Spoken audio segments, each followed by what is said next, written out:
L'incasòl... Continuem amb aquesta organització que crec que està respectant,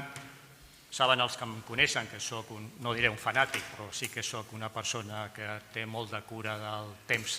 disponible, i tenen la paraula ara els representants, les representants del món sindical i empresarial, partint de, si em permeten dir-ho, com una reflexió purament introductòria del que els hi ha semblat l'estudi, que és el punt de referència, i també obrir les aportacions que es fan des de l'àmbit sindical i empresarial. Donaré la paraula, en primer lloc, a la senyora Anna Puigdeval,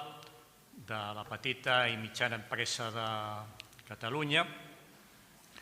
La senyora Anna Puigdeval té una reconeguda experiència com a responsable de diferents àmbits empresarials, de política d'habitatge, i per tant crec que ens podrà portar, demano que siguin uns 10 minuts com a màxim per cada persona que intervé, les seves reflexions sobre el que hem tractat aquí, i sempre des d'aquesta perspectiva que jo qualifico de positiva, de veure com podem avançar en la, no diré en la resolució, però sí en el tractament d'aquesta temàtica. Senyora Puigdeval, quan vulgui. Molt bé, doncs en primer lloc moltíssimes gràcies per la invitació, per estar aquí, i també moltes gràcies per l'informe, perquè jo crec que al final el tema de l'habitatge és un tema que ens preocupa moltíssim a tots i que ho fem amb dades, jo crec que és una de les coses més importants que podem fer. Per tant, moltíssimes gràcies a tots i amb l'informe sobretot també perquè també ens posa més dades sobre la taula. Independentment de moltes coses que s'han dit a l'informe, que estic absolutament d'acord amb la majoria d'elles, amb el que estic més d'acord de tot és amb una reflexió final que hi ha a l'informe que diu que ens trobem davant d'un problema molt complex i un repte molt important per resoldre un dels temes socials més importants que hi ha en aquests moments, que és l'habitatge. I quan vull parlar de tema molt complex, em refereixo a alguna cosa que també ha dit el senyor Riera, que al final no podem veure el problema de l'habitatge mirant única i exclusivament temes d'habitatge. Aquest informe m'agrada molt, però jo hi he trobat a faltar, i permeteu-me que posi un apunt de coses que hi he trobat o que m'hagués agradat veure-hi en aquest informe,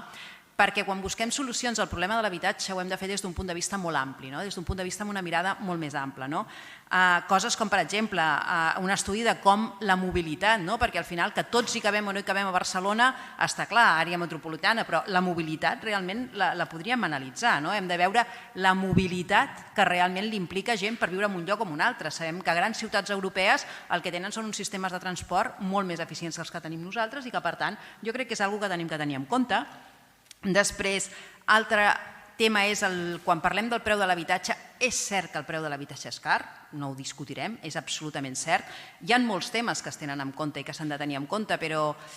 no parlem només de l'encariment de la mà d'obra o de tot això, sinó parlem també, i aquí vull parlar dels impostos que hi ha referent al tema de l'habitatge, també ho parlava el senyor Riera, el temps que triguem administrativament a fer això, que al final es tradueix en costos, i que per tant tot això hem de ser molt eficients a l'hora de gestionar-ho, pressupost destinat al tema de l'habitatge, o per mi hi ha un tema que és molt clau i ho hem parlat també molt en aquesta sala, és el fet de dir, abans hem canviat la manera de viure, abans vivíem 4 en una casa, ara no. Ara potser vivim una, dues persones, 2,7 persones de mitja, però hi ha moltíssims habitatges on hi ha només una persona. Hem d'entendre que la societat ha canviat la seva manera de viure, i per tant, a vegades el que hem de ser és molt més flexibles amb quina és la solució que els donem en aquest habitatge. Moltes vegades quan apareixen noves maneres de viure, com poden ser temes com a co-senior livings, els co-livings, i tot això no ho tractem dintre del que seria el problema de l'habitatge, i moltes vegades és una solució també a no veure l'habitatge com que sigui sempre un pis de 2 o 3 habitacions i que per tant, sinó que a vegades hem de veure l'habitatge com altres solucions en èpoques de la vida que també les hem de regular i les hem de potenciar, perquè en part poden ser també solució en aquest problema de l'habitatge.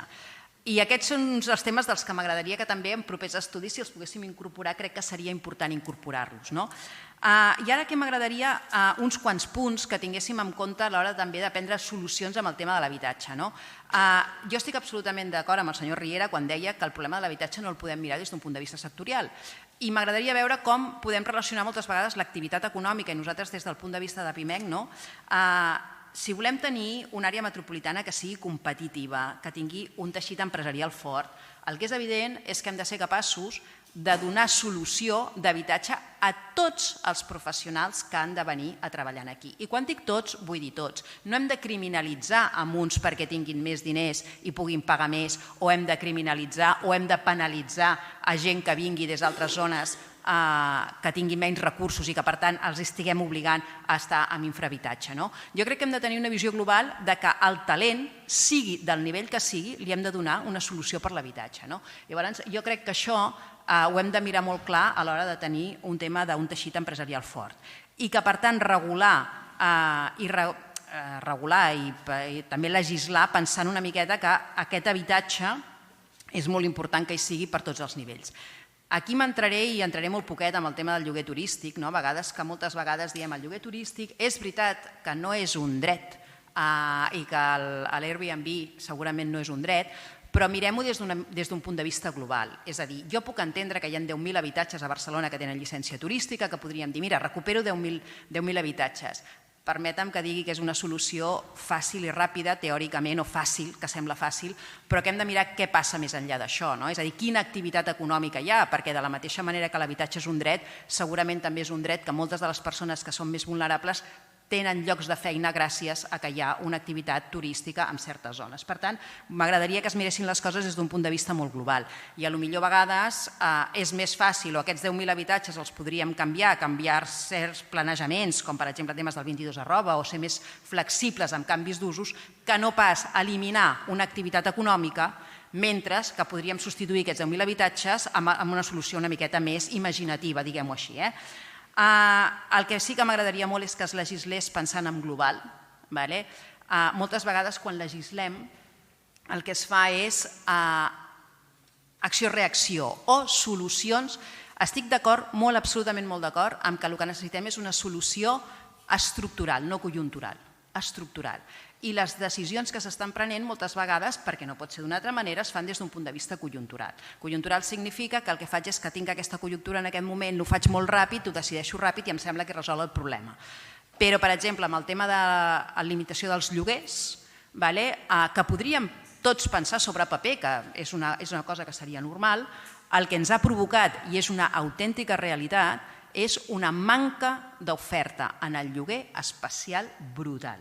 Per què? Perquè si ja tenim una falta d'oferta a tot el que seria el mercat, si a més en això li afegim que tenim un gran problema d'inseguretat de tots els propietaris que estan posant un pis de lloguer, què és el que està passant? Que tota l'oferta de lloguer que està en mans privada s'està passant a altres usos. Bàsicament poden ser compraventes, poden ser lloguers temporals o poden ser altres usos. I per tant el que hem de fer és entendre que això, si ho fem des d'un punt de vista de prendre la decisió ràpida o una decisió conjuntural en aquest cas, el que estem fent és espatllar el que seria el mercat.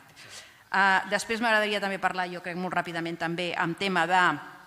formació i industrialització. És evident que segurament, i això el senyor Donés en sap infinitament més que jo, i jo ho diré molt ràpidament, estem en un sector en el qual, sobretot el tema de la construcció, és dels que menys s'ha digitalitzat o que menys s'ha automatitzat en els últims anys. Jo crec que aquí hi ha una manca, evidentment, i que la industrialització és alguna de les coses que més s'ha de treballar, però també és molt important entendre que hi ha d'haver una formació, i una formació per trobar personal qualificat per treballar en aquesta indústria, que en aquest moment jo crec que en tenim molt poca, i que per tant la mà d'obra és una de les coses que també fa encarir el preu de l'habitatge, perquè no tenim segurament una mà d'obra qualificada. I buscar una formació i tenir programes de formació importants per aconseguir trobar més talent en aquest sector, jo crec que també és una de les coses molt importants que hem de fer. I per últim, ja i per no allargar-me més, evidentment en tot el tema de pressupostos, estic absolutament d'acord que si a mi a casa meva em preocupa molt una cosa, jo hi destino els diners necessaris per fer això. Per tant, dir que em preocupa molt l'habitatge però no destinar els diners del pressupost públic a l'habitatge, el que m'està dient és que segurament l'habitatge no em preocupa tant com m'hauria de preocupar. Per tant, el pressupost és importantíssim i també el tema de burocratització i gestió és vital. El temps que es triga administrativament, això al final es tradueix en diners, i això ho hem de tenir molt clar. I jo ja no voldria dir massa res més. Moltes gràcies, senyora Puigdevall, per la seva intervenció.